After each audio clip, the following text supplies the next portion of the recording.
Good people. Hello. Marriage is for grown folks. Live tonight. First of all, I'm John. I'm Brittany. There's no skips tonight. There's no edits tonight. We live. Whatever you say is going on wax. I'm okay with that. You was hot last week. So, first of all, we want to welcome you to the live form of our show. Yes. We've been in a series.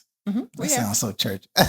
We've been in a series talking about ingredients for intimacy. Yes. And we've paused that series to do a special installment of Marriages for Grown Folks live. Yes. So those of you who are lovers, those of you who are single, this is for the Valentines Day lovers. Pause for the cause. Pause for the cause. Okay, shout out to the shirts. Come on, say something about you. Crowd time. My special edition. So Brittany chose the color. I did. She did all the designs for this shirt. She's got on a crop top. She's so cropped tonight. Okay. So Valentine's Day issue. That's right. Special edition. Yeah. And you said they reflect? What did you say? They're reflective. They're reflective. So you can see it at night. There you go. Yeah. So they're reflective. So especially for our Tulsa audience, for those of you who rock with us that are in the Oklahoma, Tulsa, OKC area, we got a little something special for you. It's going to be good for you. That's You're right. closer. So shipping wise, it's a little bit cost effective to get it in your hands if you would like one. I think we're ready. I'm excited tonight. So we've paused our relationship series we've been in, but I think this adds into it. So if you haven't watched, do you remember? Can you think of any titles that we've done that would be your favorite? I always harp on my favorite. Time. The one we did on time in Was the really series. good. Okay. Yeah. The last one we did was really good too, though. Overall, I think I'm a fan favorite of the content we did on deconstructing marriage. Yeah. Part 1 and part 2. If I'm not mistaken, Marcus, I think that was the episode where we did the notebook spin. She was like, "It's not that simple." So if this is your first time watching us, we've been married. This year we celebrate 19 years. We don't know it all, but such as we have. Okay. We give it unto you. So Just say it. mistakes, pitfalls, lessons learned, failures, we share them in a way that's unique to our story. Yeah, absolutely. Anything you want to add before I lay some ground rules and kind of give the intro? We're gonna cut you loose. Oh, you gonna cut? I mean, we gonna tag team, but last episode you was hotter than Oh yeah, you Lord, was hot last time. guys, I just tell it how I see it, and I just try to be honest and transparent because I feel like that is the best course of action. I believe it. I'm in agreement with it. So shout out to Marcus. Yes, our engineer, Engineer, videographer, photographer, much of everything that you see on all of our platforms, yes, Facebook, Instagram, YouTube. and YouTube. Mhm. He's the man behind the machine. Mhm. Speaking of Facebook, Instagram, and YouTube, thank you to every one of you who has subscribed Yes. or liked or followed any of our pages. We are working diligently to make sure that all of our content is hitting every platform. Yeah. I can't remember my Facebook password. I can't remember it. Mine is saved. I can't remember it. So I made mine really easy though. I think I feel do like- remember it. I didn't change mine a couple of times. I can't remember what I changed it to. So let's get into the conversation tonight. Maybe 40, 50 minutes.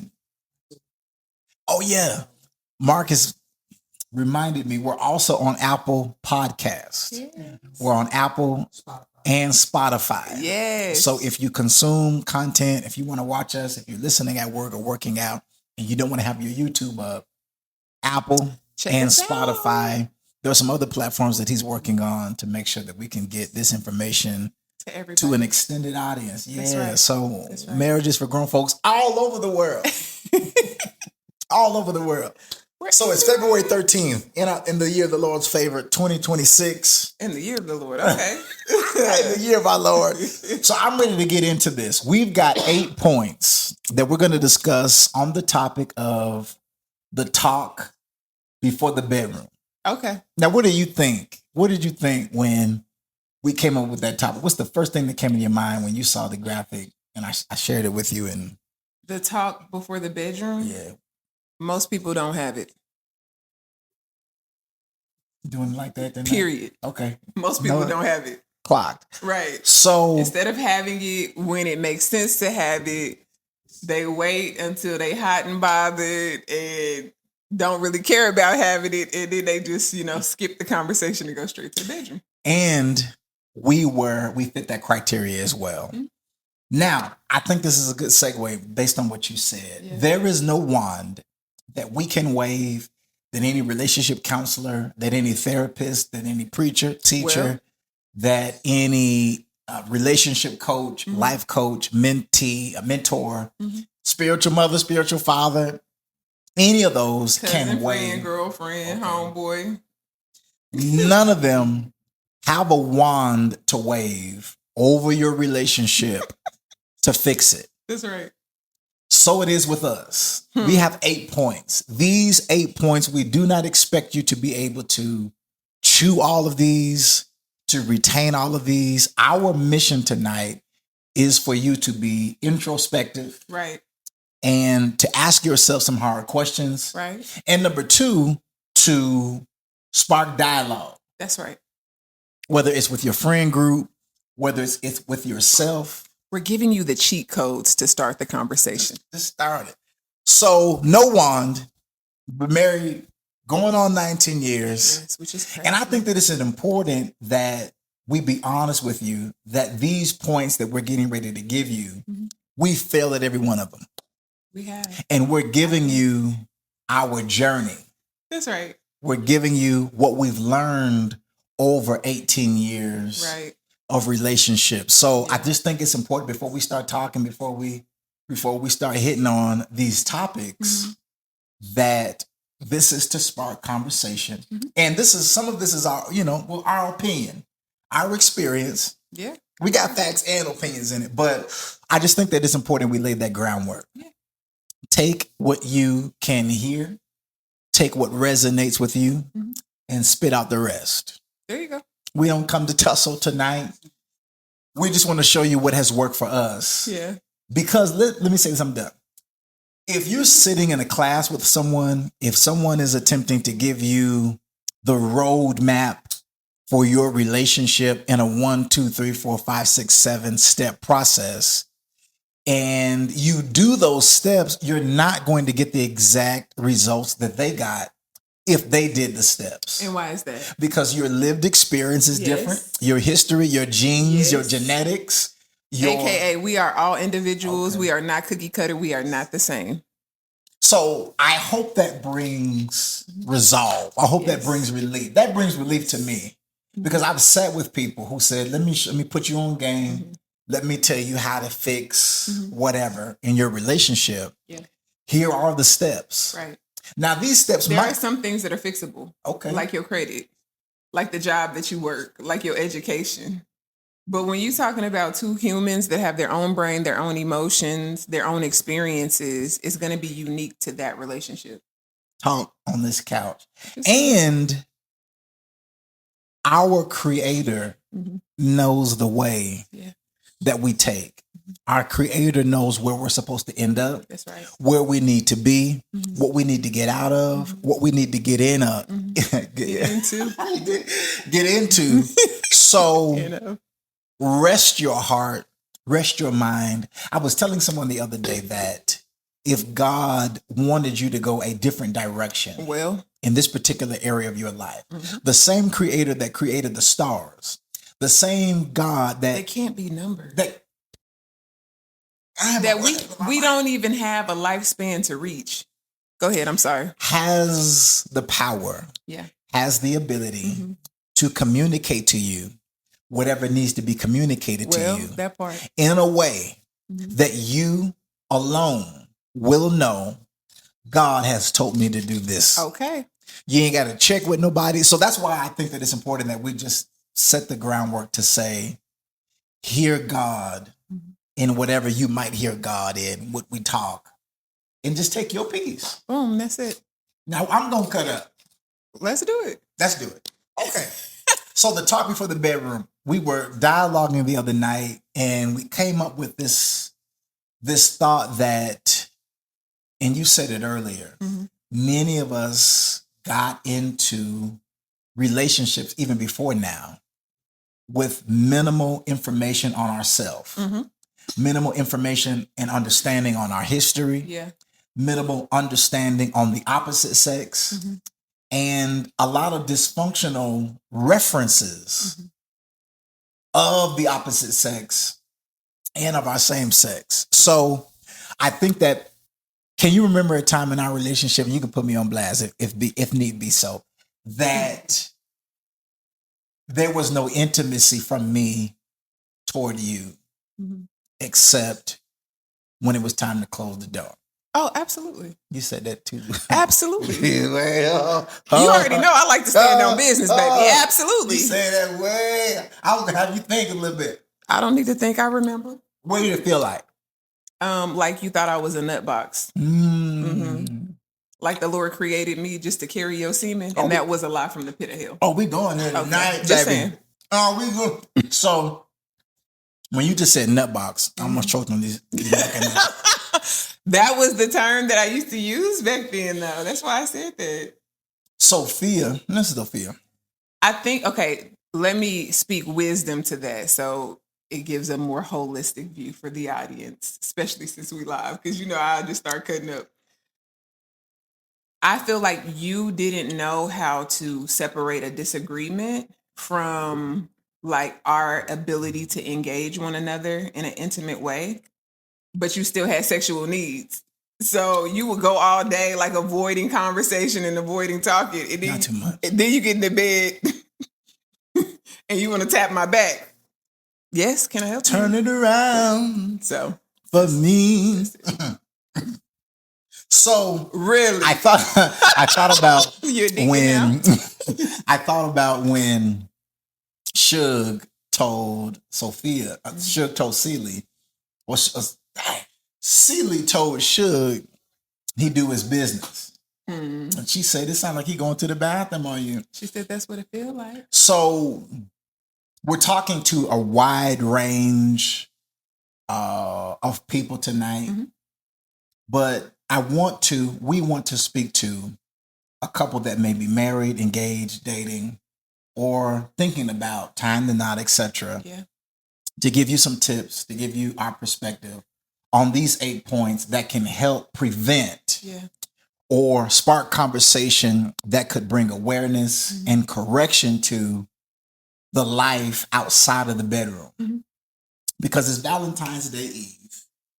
And everybody trying to get somebody. Come on, everybody. But I think that, especially within the church, with the legalism, with the rules, don't start with the legalism. I got to hold her down. The legalism and the rules. Someone asked me the other day, why do y'all talk about sex so much? Do you want to answer that? I know you're hot. Come on. Okay, like, let's just keep it 100. What makes marriage different than all of the other relationships that you're in? Sex. Lime and the coconut. I mean, to me, I come through for all of my friends just like I come through for you. I meet their needs just like I meet your needs. But the difference is our level of intimacy and we have sex. Right. Now, I want to add to that. I think that's good. I'm too young to be forgetting. Oh, human sexuality, and this was my response to them in addition to what you said. Shame hides in the area of human sexuality. And so if it is repressed, if it is ignored, if your relationship with your sexuality was based and set in trauma, in dysfunction, in pain, and harm, then inside of your marriage, that doesn't just go away. You can't just shout that away. That's right. You can't just come to the altar and get hands laid. That has to be understood. That has to be acknowledged. Information has to be added into that. And then you have to work through that. So there's a whole process that goes into that.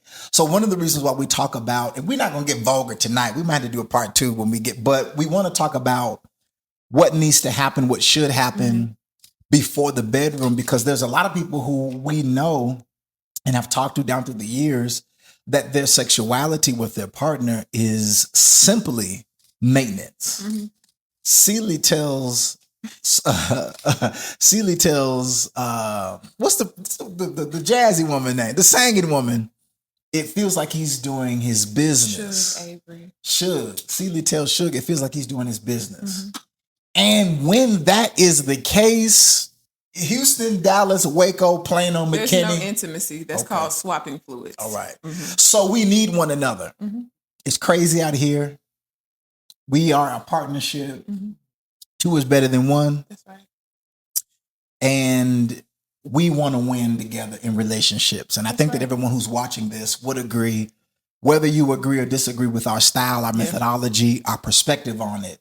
We want to win. That's right. We want to be effective. We want to do life together and still smile. We don't want to be miserable. We don't want to be prisoners. I can't do it. So there's a psalmist that decreed and declared, there's a meeting in my bedroom. Now, before we lay down, we got to have a meeting.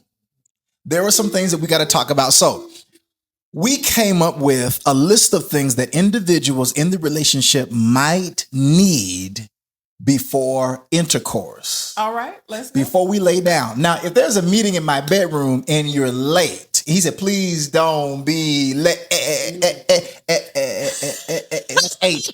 The 8 is the number of new beginning. Before we have this new beginning in my bed, if you're late, the first thing I want to ask you is, why are you late? Well, are you late? This ain't the point, but roll with me. Are you late? See on one tonight. Because you didn't want to be here? Well, are you late because something legitimately happened, and how come you didn't tell? Now, if we having a meeting in my bedroom, I ain't gonna cut up yet. And we got an appointment. This is my turn now. And we got an appointment, and you're late, and you are no call, no show at the time that you said that you was gonna be there. Then I got to question. Now, you said it earlier, and I can't make love pissed. I can't. If I got an attitude, now some people do it. Some people, that's their dynamic. It takes him longer to let go of stuff. For me, I'm just gonna express what it is, and then once I get it up off of me, it's up off of me. I'm like, I told you. Things He don't looking work. like Things you don't over work. it? Things don't. Things don't. If I'm mad at you, my body, I don't know how to just shut. I feel it in my body. I'm a sensual man. You understand? It's positive and it's negative. But anyway, we'll deal with that later. So number one. Here's a list of the things that individuals in the relationship might need before intimacy, so that you're not just bumping uglies. Okay. So that you're not just knocking boots. Before sex. Before sex. This is the meeting. Let's address these things in the meeting. Number one. I'm going to do number one, and then we go back and forth. Okay. Emotional safety. We did a whole episode. I think we've done 2 episodes on safety alone. Because listen, it's important. I'm just saying. Safety. Tell us why safety is important. Before. Oh, you want to tell you now? Before sex. No, I'm saying before sex. Tell us why. Safety is important because you are not guarded. Mm-hmm. Your guard is let down. Mm-hmm. Even in intimacy, you got to literally make yourself open. Vulnerable. Exactly. And vulnerable. And safety is tied to that. Mm-hmm. And so you and the other person that you're in relationship with may have 2 definitions of safety. That's right. May have 2 different understandings of safety. Mm-hmm. So all of these points that we deal with tonight have an interpretation in your household. Mm-hmm. What we call safety, when the preacher came up to Craig and Smokey on the porch, he said, what we call, what the preacher said, what we call drugs at 74th Street Baptist Church, we call it a city sin. So under the preacher's understanding of the ganja, now although he smoked it, because he asked for some right after he tried to tell him that it was. Now we thought that was just a hypothetical. We just thought that was no, sir. Bernie Mac still speaks. That's a real character. You participating in it, But you sending you folks to, criticizing okay. And you knocking down Miss okay, anyway. Lord, come out of there. So safety, each person needs to feel safe being vulnerable without the fear of rejection, criticism, or punishment. Right. Let me say this, I'm gonna cut you loose on the next one. And you said it so eloquently last episode when you was just over here steaming, that if you don't possess your own safety, if you carry rejection, if you got a rejection backpack, if you have a criticism backpack, if you have a punishment backpack within yourself, it makes it challenging to offer something to someone else that you don't possess for yourself. So that's why we said one of our main takeaways for this conversation tonight is for you and I and her to go introspective. That's right. Do you feel safe with you? Yes. I told Brandon something the other day. I said, I feel healed in my body. That's right.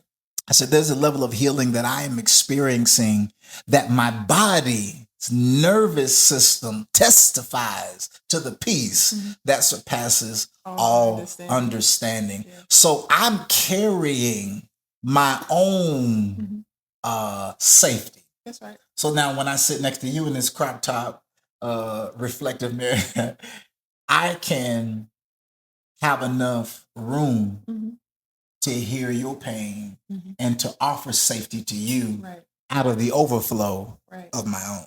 That's true. The other thing that I just want to highlight about safety is that if I'm not safe within, my fixation the whole time is going to be on me.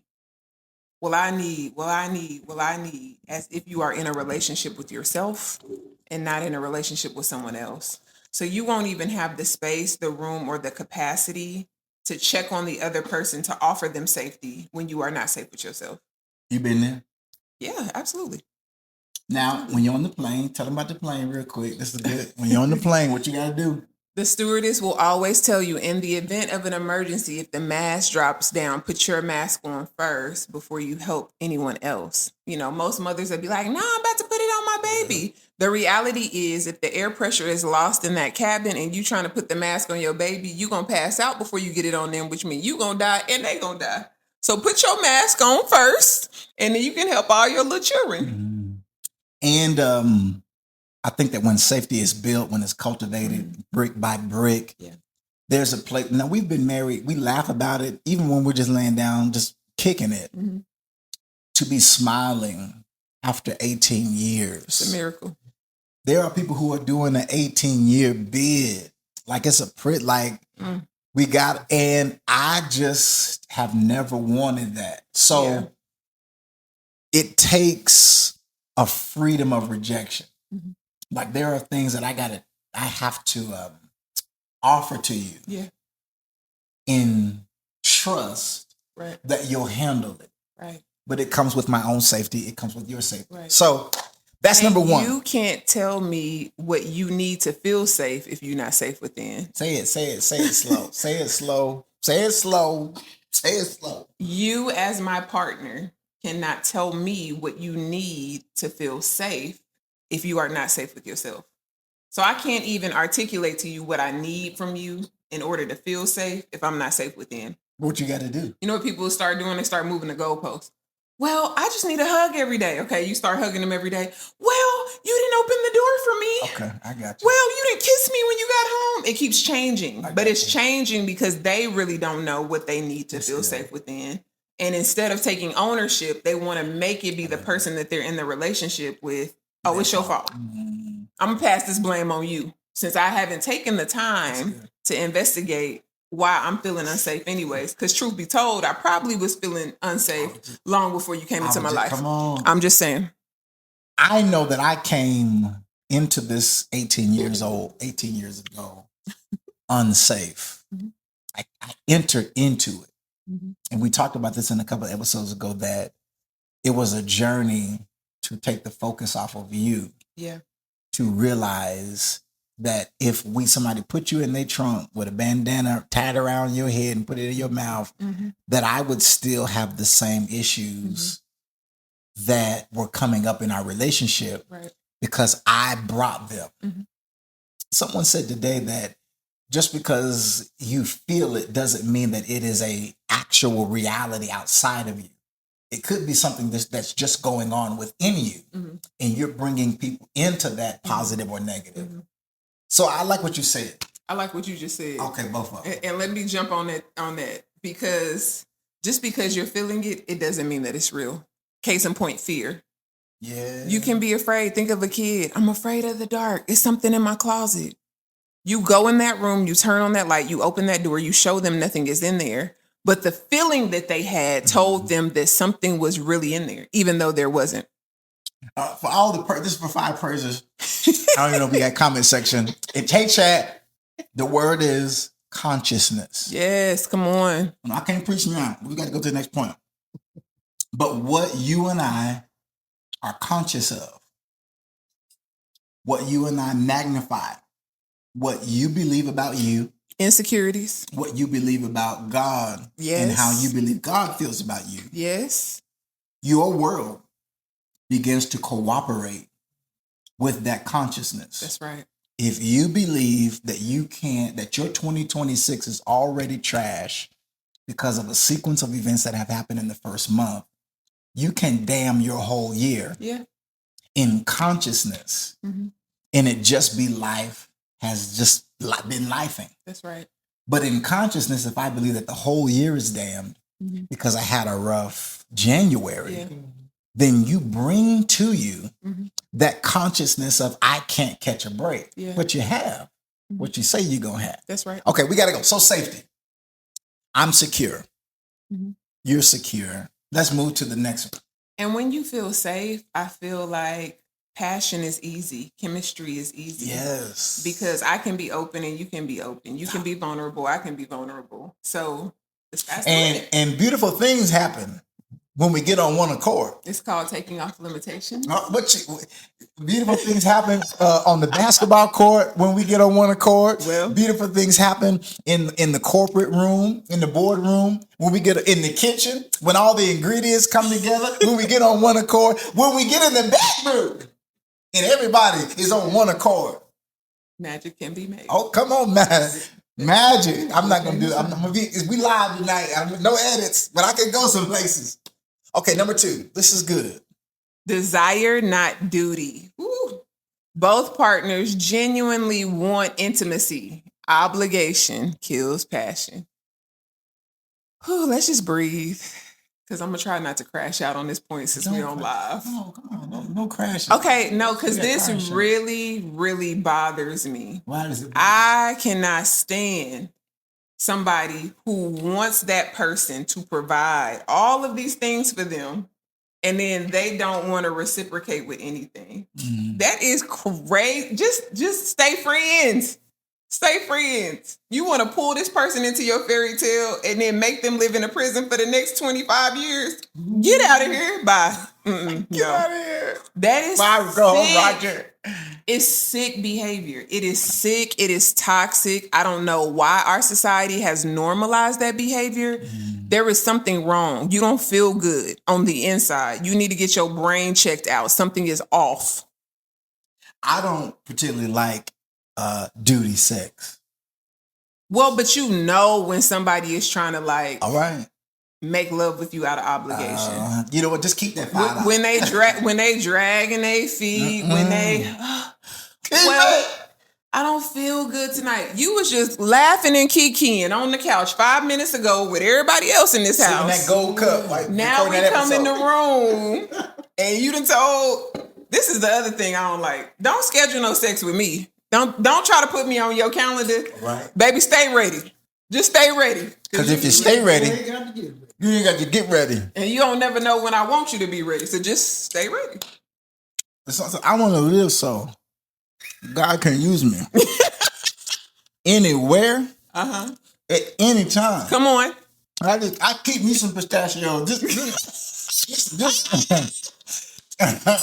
I cannot with you. You're crazy. Listen,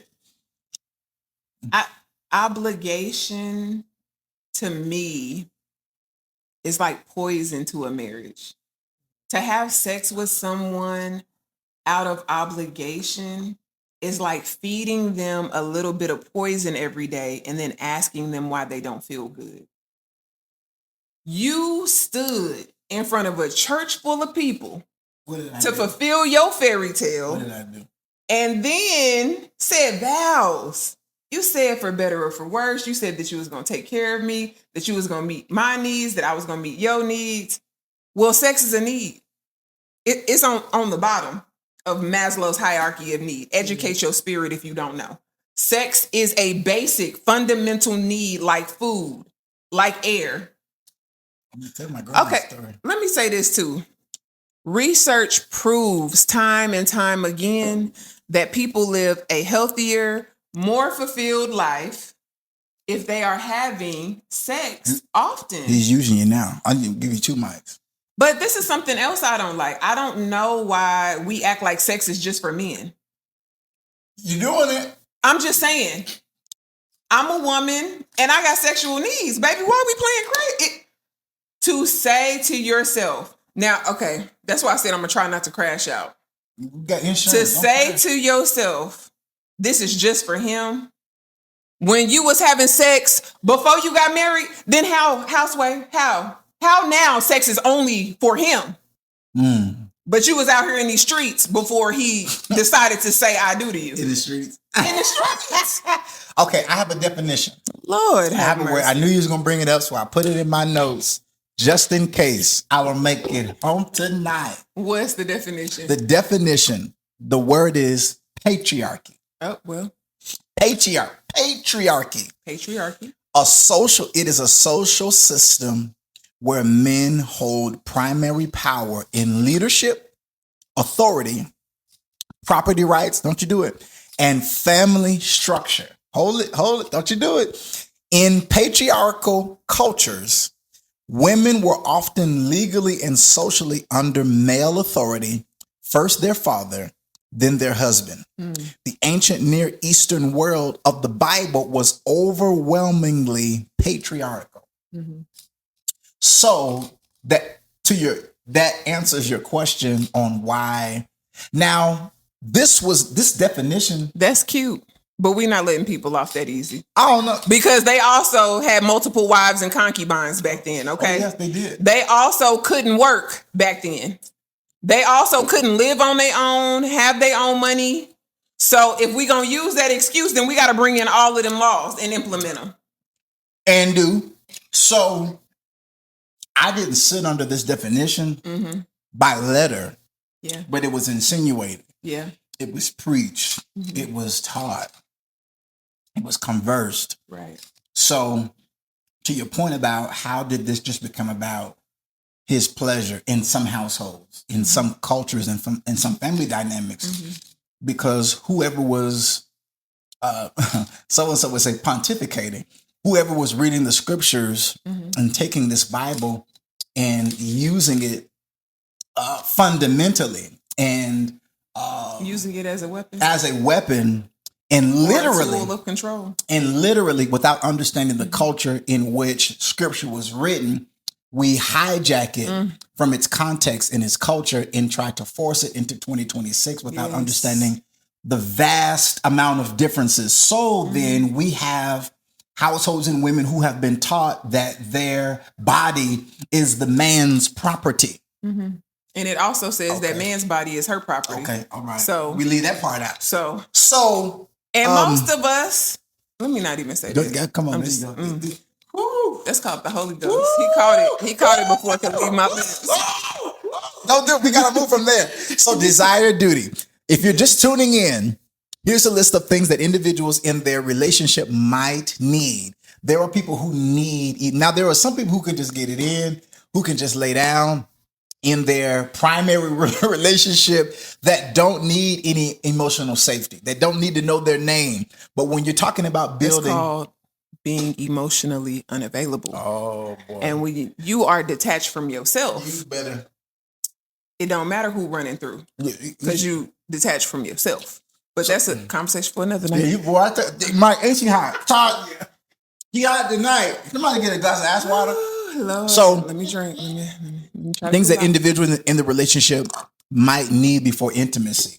Mhm. Find yours. Yeah. Emotional safety.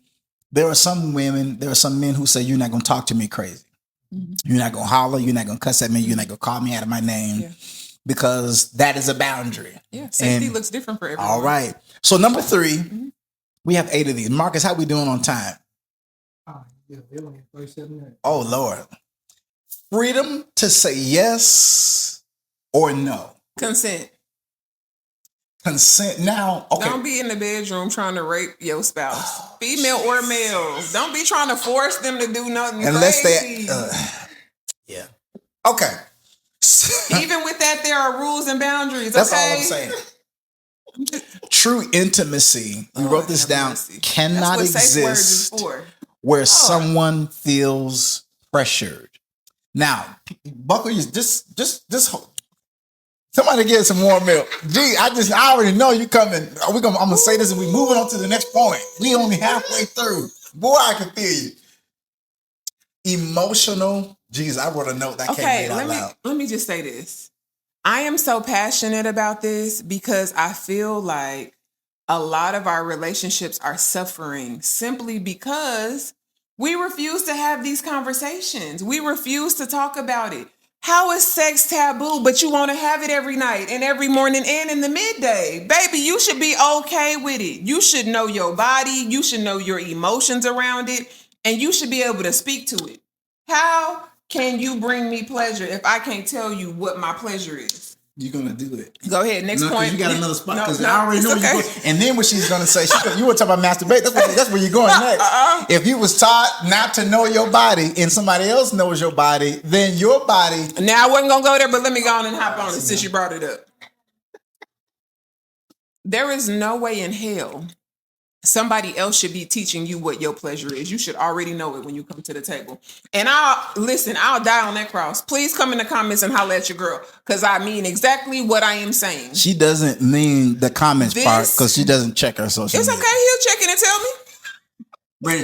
My body, hence my words, my body. This is my body. These are my private parts. If they're mine, then I should know them. Who should know them? I should. Better than the owner. Okay. I am the owner of this body. Okay. I'm going to say this. I'm going to get you out of that. Unless teaching and education and your family dynamic taught you to separate yourself from your body. Hence, I'm a filthy rag. Hence, there's no good thing that dwelleth in my flesh. All of these scriptures that have been taken out of context to disassociate the individual or to separate the individual from their body. Now we have relationships who might be on here, who might not, that there's an issue in themselves. Yeah. In their relationship because of an inability to articulate, an inability to be honest about what they want and what they desire because someone's rules, because someone's misappropriation of scripture, because someone's legalism has went into their nervous system and has them arrested. Here it is for 5 praisers in their own body. Now it's not a problem on Sunday morning.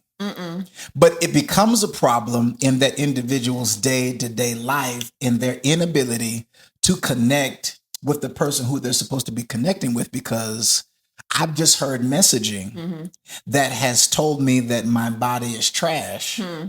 But then all of a sudden it's supposed to be pleasurable. It's supposed to be something that I was beautifully and wonderfully made in the image and the likeness of God. So my whole body is a testament to God's goodness. And I can testify to that too. Okay. But let me say this, because I do want to extend an olive leaf, right? You do? I do. Because I feel so strongly about this because I wasn't bound under the confines of religion. Like I was allowed to organically build my relationship with God. So that is one thing that I am thankful for, that, I was uprooted so many times to different places growing up that I was never encapsulated in one doctrine or one teaching long enough to be like, this is the only way.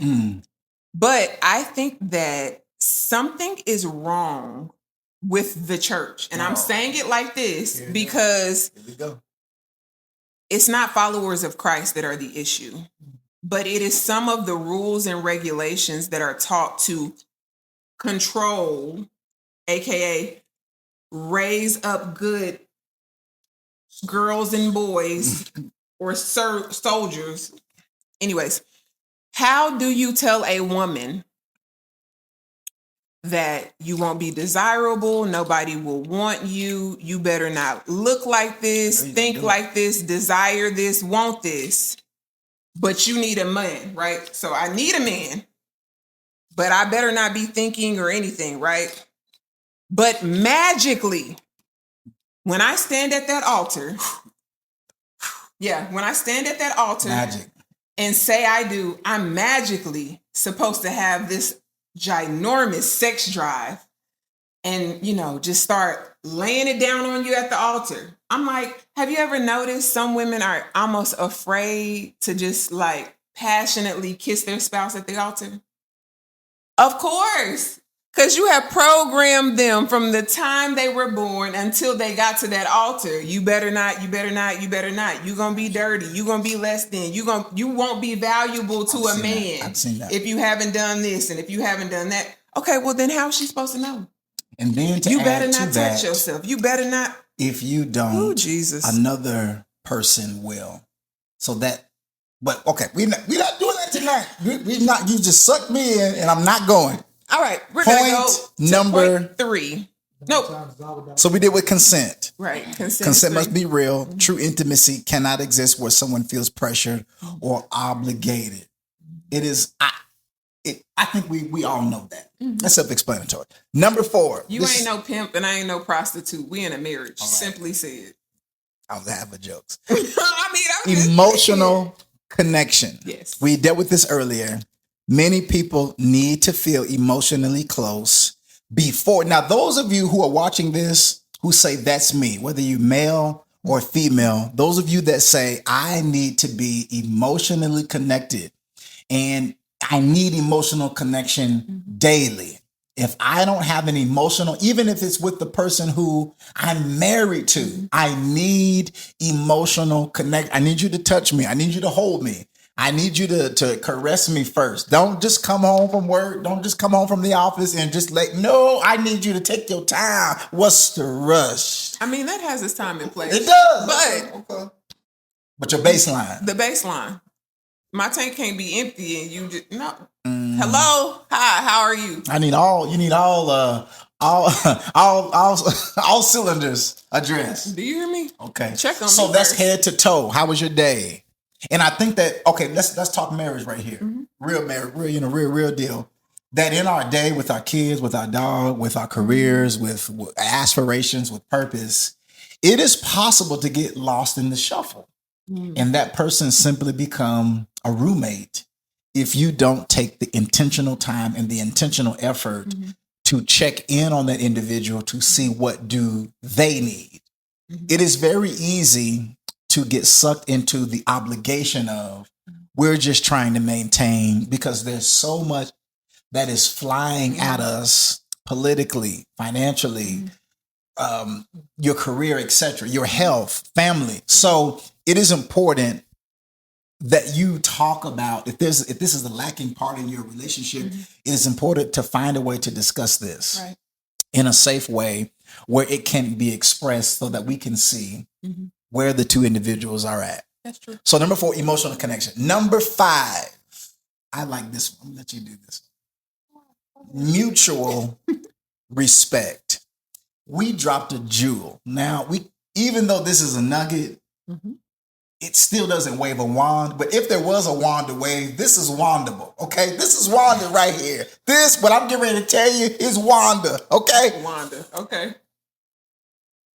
Mutual respect. You see each other as two whole people, not as bodies or roles. I'm going to say this and I'm moving unless you want to add something to it.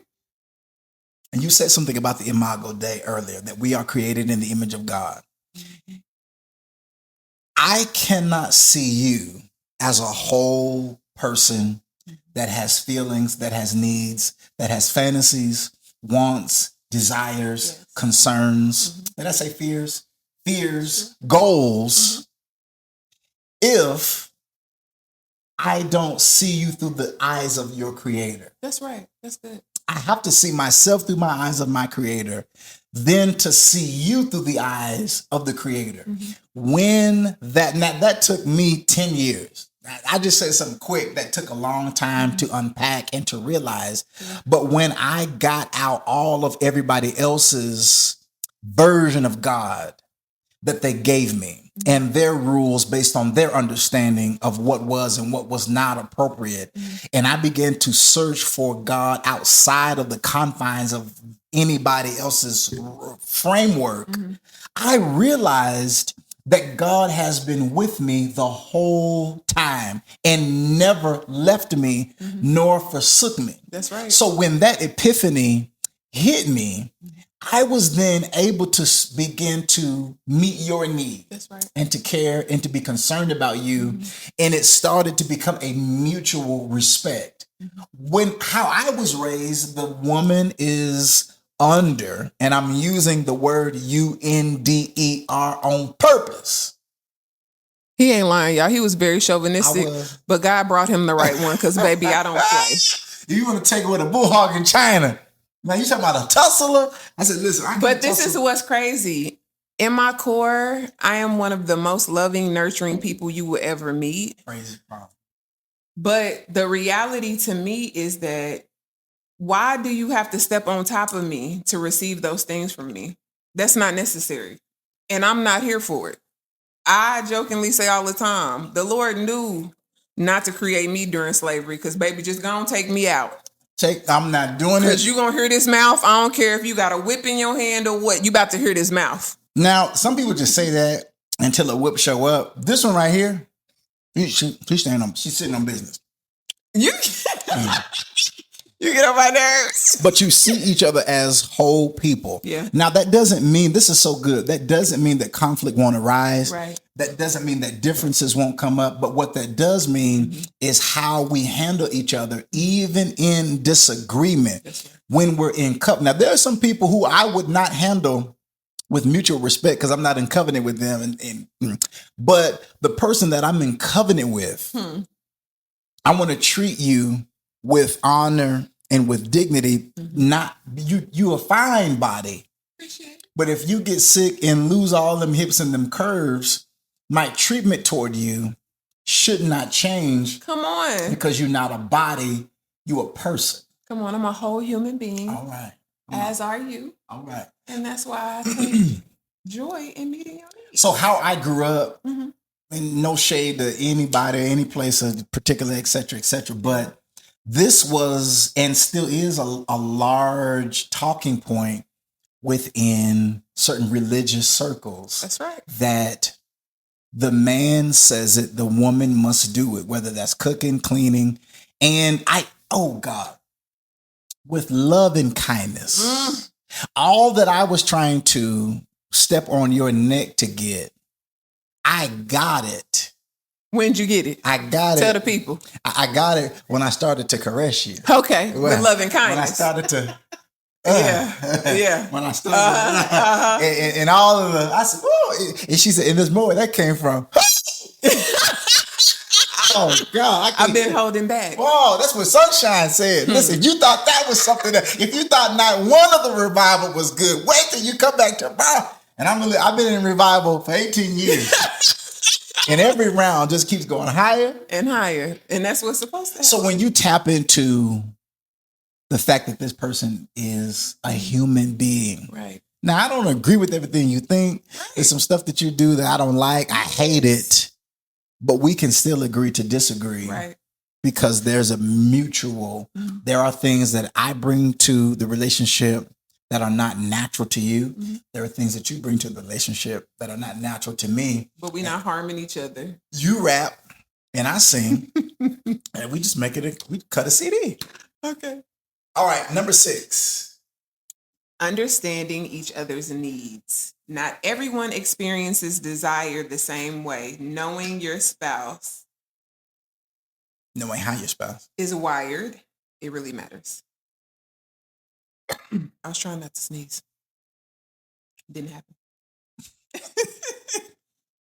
I think that it is important that you take the time to investigate what brings your partner pleasure and not enter the bedroom with only your pleasure in mind. I think that that's a very selfish approach. And in doing that, you really rob yourself of like truly hitting the pinnacles that you can hit with the other person. Because if your goal is to bring me pleasure, and if my goal is to bring you pleasure, then that means we both experiencing pleasure. Y'all can fill in the rest. Right. I was gonna ride with you. I'm just gonna ride with you. I'm just saying. So now it's easier said than done, but this is the place. It's not hard. And we got to stop lying to folks and telling them it's hard. It's not hard. Mm-hmm. It's not hard. Well, you wanted to drive a car. That was something you look forward to doing. So you read the book. Oh yeah, it's in your. You practiced. You took the test to become licensed so you could operate a motor vehicle. Now, I agree that what we just discussed is easy. Yeah. But the difficulty is acknowledging and addressing and then putting to action. And okay, if I've done something for 20 years and it's become a part of my routine, there are grooves that have been made in my brain because okay, come on, nurse. Then to be made aware that what has been being done doesn't work anymore. Right. That is difficult to retrain the brain. That's a process. But once that brain has been... But not difficult. Why do we call that difficult? It's work. It's work. But it doesn't mean that it's difficult. If you want to. It's intentional commitment to change. Doesn't have to be difficult. It's a job. Yeah, takes intentionality for sure. You're gonna mess up my quote. I'm just saying. Marcus, keep my real. We do say that it's difficult, right? And I get why we use that verbiage, but I think even that framework gives people an out for why they don't do it. Well, it was too hard. Well, it was so difficult. Oh, no, I ain't with that. But if I am committed to this relationship and this covenant, although it is intentional work, although it may be challenging in the beginning, it is worth it because I want this. That's right. That's right. That's all I'm saying. Boom. What did we stop at? That was okay. Nice. Okay. We got it. So give me one need you have that we might not know, that we might not have discussed. That we might not have discussed. Yeah, I mean on the show. Give us a need. Like concerning whatever. First need that come to your mind. I need a hug every day. All right. Why? Multiple hugs. Yes. Actually. For me, it's a good reset. I'm a melter. So if you squeeze me, I'm just going to be like, okay. So I'm not stressing. I'm not worried about nothing. I'm not thinking about my to-do list that I have in my brain that I'm checking off every day. All of that just kind of like fades to the back. And I'm just in that moment like, ooh. If I wasn't a hugger, then what? We probably wouldn't still be together. Off just hugs. Now, Well, I'm saying that because... No, I get it. How can you tell me you're not a hugger? Yeah, I'm telling you what I need. But when you get in this bed, you only hugging it's standing tall and you about to embrace me to slide in. Yes, I'm trying to say it PG-13 just in case. Yeah, we NC-17 right now. But let's be for real.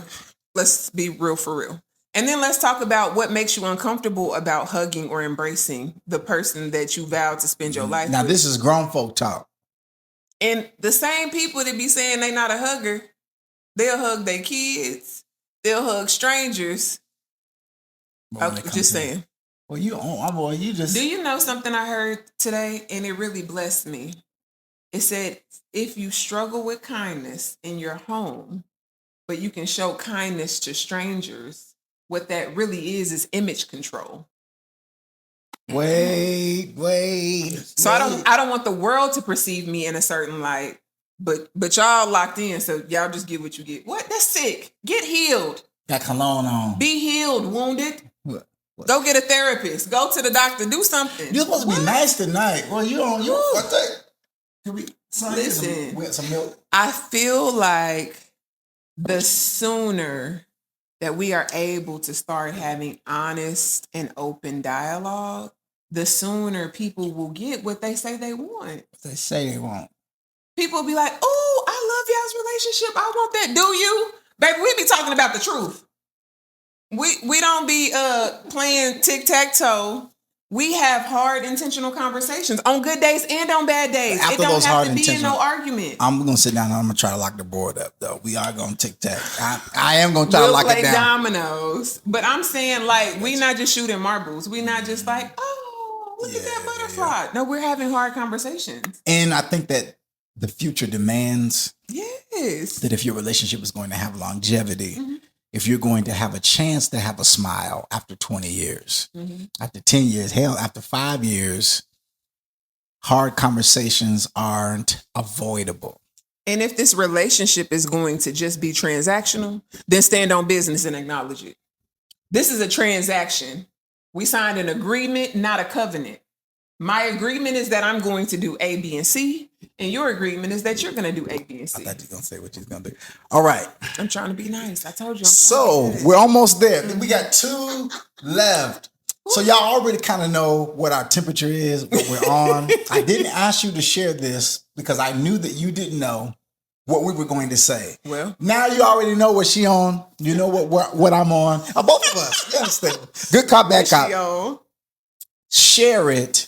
Inbox it to someone, even after we finish. Maybe someone needs to hear something that was brought out in this conversation as we get ready to go to our seat. Now, if this was a message, I would begin to hum. I would tell the organ, not yet. I don't want no drums. I don't want no organ yet. I'm just going to hum just a little bit. This would be the time where I get my hum out. And then somebody would stand and say, watch your boys, brother. Watch your boys. Yeah.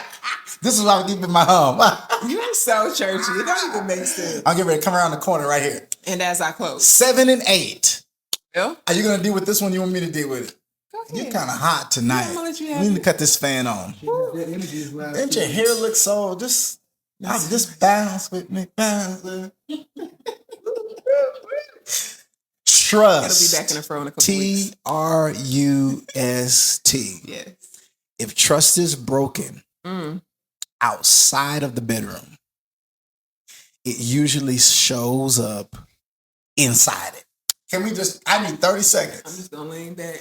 If trust was broken outside of the bedroom, now he said there's a meeting in my bedroom. Now we need to have the conversation about what was, maybe Silk and them wanted to talk about what was broke. Is that Silk and them? What was broken? Before we can have trust inside of the bedroom, we have to address what happened outside. Maybe what happened between you and I maybe you was in somebody else's bedroom, but whatever happened outside of that union between you and that individual, that relationship, what we wrote down is that the bedroom between you and that person, it's going to come up. So that's why it is so important that we have the conversation before the bedroom, whether you are newlyweds, whether you've been married double digits, whether you've been married single digits, because the principle does not change. You can have a routine of respect and honor, and everybody's boundaries are there, and you don't talk to me crazy, I'm not going to talk to you crazy. And then somebody breaks one of those. Okay, let's say if our relationship is pretty solid. We still got work to do, but let's say it's pretty solid. Let's say it's 75% solid. If I start losing my mind, she's going to notify me. She's going to say, if she starts losing her mind, I'm going to say, ho. What is all? Who you? This is what we do. Who you talking to? You got me. What you're saying is, I want you to know that how you getting down ain't gonna fly. Right. But a healthier way is to say, what's going on? You feel all right today? All right. You take your medicine. Well, I think, and we had this conversation with our kids like a week ago because he was commenting on a teacher's behavior. I said a respectful way to address that is to say, are you having a bad day? Because now I'm making you aware that the way in which you are entreating us is making me feel like something Mm-hmm. has to be wrong on the inside. And a person who cares, Come on, a person who is in tune, yes, a person that doesn't want to assume the worst Yes. first, a person who has Yes. been to therapy and done their own work, yes. will give an opportunity to let that person know, I notice Okay, the change. the change, to give me an opportunity to Tremaine Hawkins do something about the change. Okay. Yeah, did you know who Tremaine Hawkins? Yes, I understand. Okay, all right, that's church. So when you're in the relationship Yeah. and you want it to thrive Come on. and you don't want to tear it up Yes. with your own hands, Yes. maturity says, let me ask first, because it might, what you said earlier, if I'm not safe within, then I'm going to assume that everybody, but when you're safe within, you can check yours. Okay, wait, I'm safe. I'm not tripping. Let me ask them how their day was. That is called seeing that other individual through the eyes of the creator. Yeah. Maybe they experienced something today. Yeah. The young people would say, is you good? Is you good? You good, bro? Is you good? Are you tweaking? Good, bro. Yeah. Hey, You tweaking, ain't bro. childish. So trust. Oh God, I gotta say it again. I needed to get a t-shirt. If trust is broken outside of the bedroom, Yes. it usually shows up inside it. Yeah. So why one of If the I reasons, don't trust you, I'm not opening up to you. Just point blank, period. and there are things that we can't get to happen in the bedroom if there's a trust leak somewhere. I just said what I just said. There are some things that won't happen, that could happen, that should happen, that might happen. Oh my God. But it won't happen if the trust tank is not full. But when trust is repaired, if it's been broken, when there's a breach of trust and it's been acknowledged and there's work and there's a commitment and there's a plan of action going forward, magic. Change. Oh, what a change. It was that Sam Cooke said, I know my change is going to come. Yes, sir. Woo. My God. Okay, come back. Okay, I was seeing. Yeah, come back. I was just seeing. It's okay. Yeah, come back. I've been to the mountain. Come on back. I just want to tell him, thank you. There you go. Just give God praise. My eyes have seen the glory. Oh God. Okay. Oh, glory. Yes. So number 8, we coming home. Yes. Hit it. Healthy communication. Couples who can talk openly about feelings, needs, insecurities, and boundaries tend to experience deeper intimacy. Period. You just put a period right there. That just fit. But I mean, because I know that I can talk to you openly about what I'm feeling and what I'm thinking, that is automatically going to spill over into our sexuality. Yeah. So if I have a new desire or a new want or something new that I want to try, I'm not afraid to say it to you because we've already established that I can safely bring up whatever is going on without judgment and without shame. And that takes, this is why I said there's no one has a 1, 2, 3, 4, 5, 6, 7 step. That what you just mentioned, that can be a process. Yeah. That's conversation by conversation. That's bad week and good week. That's error. That's correction. That's, hey, this is what happened today. This is what I did. That is a building that is built brick by brick. That's true. There is no wand. You cannot BBL your relationship. You cannot Ozempic your relationship. You're going to have to get in that gym and you're going to have to change your eating. There are some things that you're going to have to do daily that require routine. That's right. That require doing it when you feel like it. And doing it when you don't. Right. Our generation, I was telling someone today that this thing is a crock pot. Now somebody may have a microwave, but if you cook it fast, it just don't taste the same. I know I want that roast. You got to set it. Michelle Obama's cobbler cooks in the oven for 3 hours, baby. See, that's to get flaky crust. You're not buying that. Walmart don't sell that. Do you know how develop the flavor and the taste of that pie is? I want to go to Chicago just to taste it right now. I got the recipe. We trying it out soon. So, Gotcha. Marcus, you went. Come on. Do I have another? So, in our clothes now, we in C sharp right now. We ride. I'm put all the dry bars out. I'm going home. I'm in my clothes. I'm sweating. I take my tie out.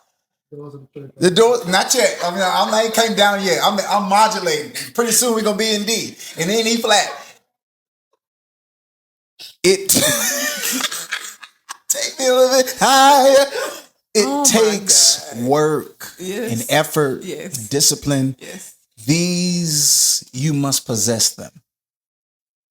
If they were just handing out 20-year, if you could just go and buy 20 years in the game, if you could just go out, and this is why a lot of you who say that you've been married before or have been divorced and say, I don't know, or those of you who fight for your relationship partly because I don't want to start over. I can't learn enough. Listen, something happened to you. I don't know if I'm starting over. I might have me a special friend at the bottom of my funeral. My little friend has a special friend. He survived by himself. You are childish. To start That's true though. over. I wouldn't get married again. Now, I'm not going to sleep alone. I agree. You ain't alone. I just want to, I know you know, I just want to tell our audience, just in case they don't know my position on it. I don't believe in sleeping alone. Don't say never, because you will. Well, I mean, I will, but not on it, because it ain't going to be no habit. Because you're going to have you a special friend, right? I'm scared of the dark. I need somebody to be with me. Hold my hand, Lord.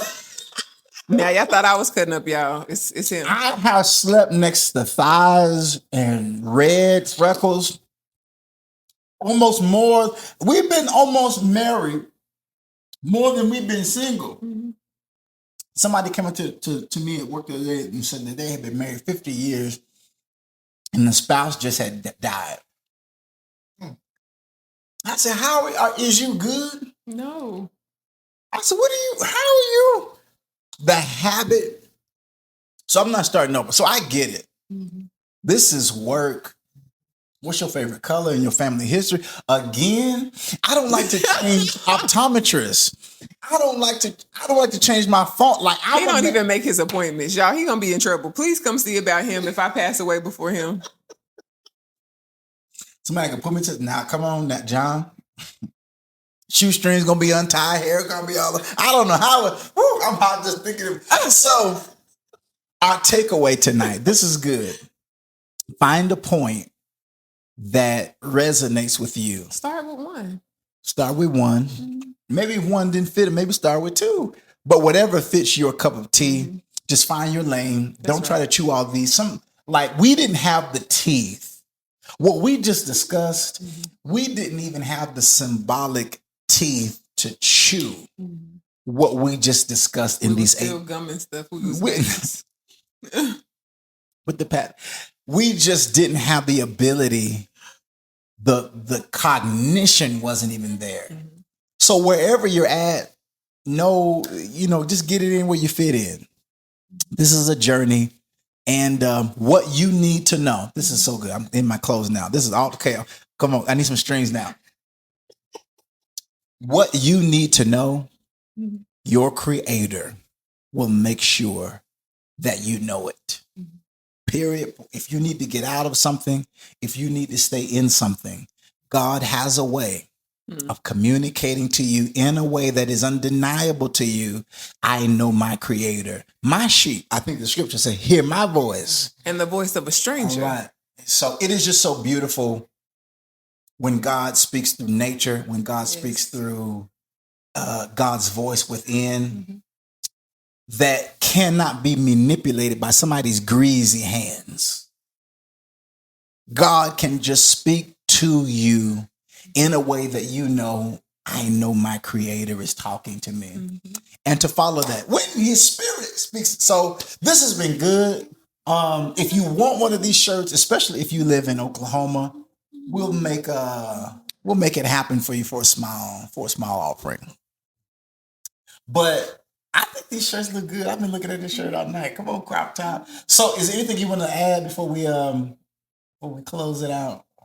Although I feel very passionate about what I speak, I also feel like when you embark on this journey, you have to be gracious with yourself because you're not going to get it every day. Nobody is perfect. We all make mistakes. And that's not the end of the world as long as you are willing to like take on ownership of your part and be willing to like hear the other person's side and be receptive and be willing to grow. How Some many people act like they're versions? allergic to changing. How many versions of Brittany? If you first came into this relationship, Brittany 1.0, Mm-hmm. what version? How many different times have you evolved and turned? Constantly. What is the word? Innumerable. Mm-hmm. Simply because it's almost like a reptile, how they have to keep shedding their skin as they grow. They have to keep letting that layer come off. To me, I feel like you never arrive. And I honestly don't want to arrive. Like, I feel like I rob myself of life and opportunities to say, oh, I arrived. Yeah. I hit the pinnacle. Okay, well, then what do you do then? You just sit? That I'm there, now it ain't nothing else. Like, no. Okay, well, I mastered this. Okay, what's the new thing that I want to learn? What am I putting my energy towards now? And honestly, that's why I feel like a lot of wealthy people start getting into philanthropy work because it's like, okay, well, I got money. So now what? Okay, well, who can I give this to? Who can I pour into? Who can I help? What can I establish? Yep. So there's a lady I worked with who retired, and she was nervous about retiring because when her husband retired, he died. Mm-hmm. Because he did not have, and this was her words, he did not have anything that kept him going. Mm-hmm. Purposeless.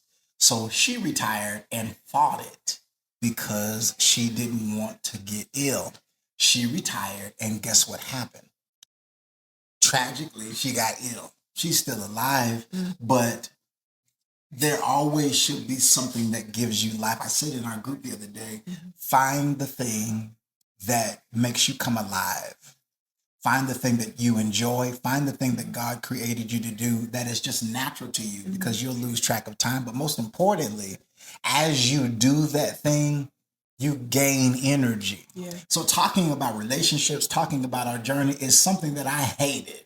It was like talking about my grades in elementary school. Let's talk about anything but our grades, okay? How you doing in school, young man? Nah, this will be him.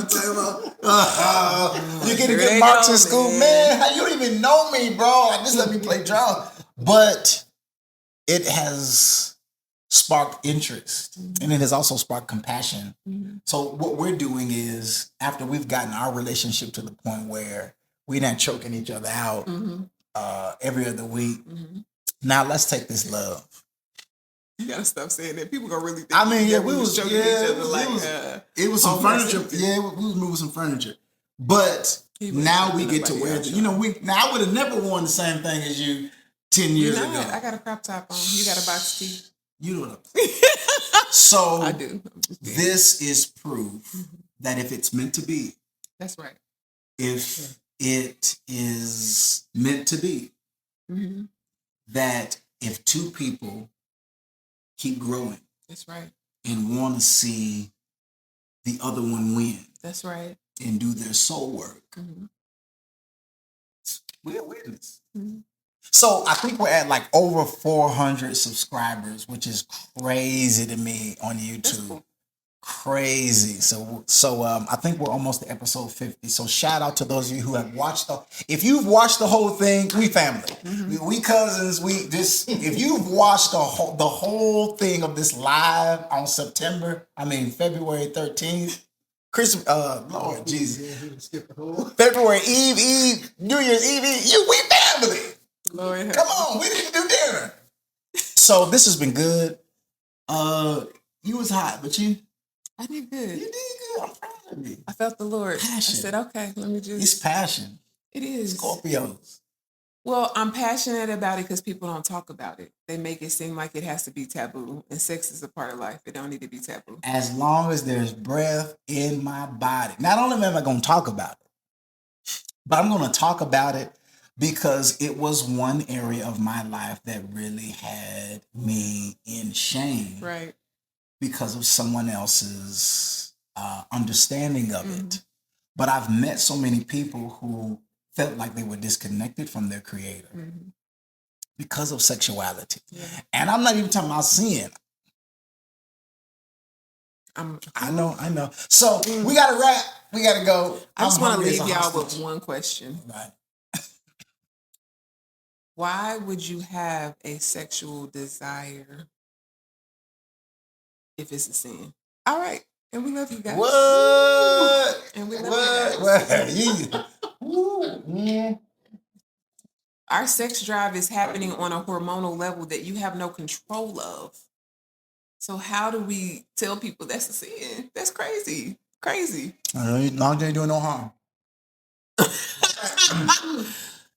thought you gonna come back and get that. This is good.